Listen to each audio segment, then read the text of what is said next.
us and kept us up until this far. He will go out with you again. And let all the blessings there abundance be upon you.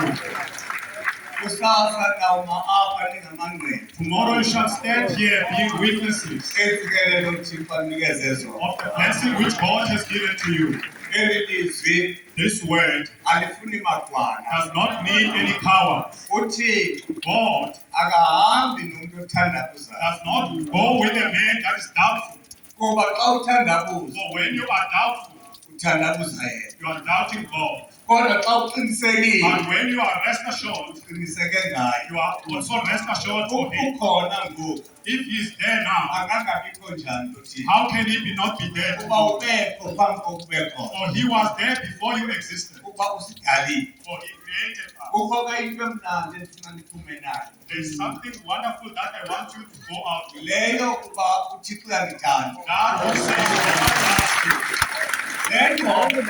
that mind which says God hates you does not come from me.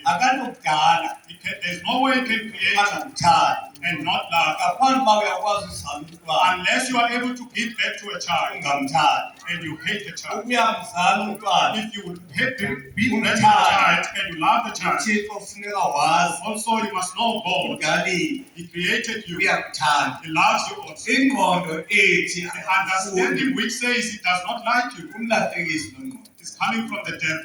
That understanding, you must fight against it until it goes out the gate and kick it away and throw it outside in the world where the devil stays. In your life, go.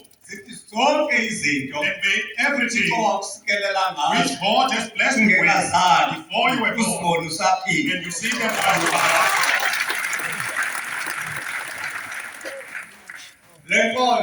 this church has taken us from far, and it is taking us very far.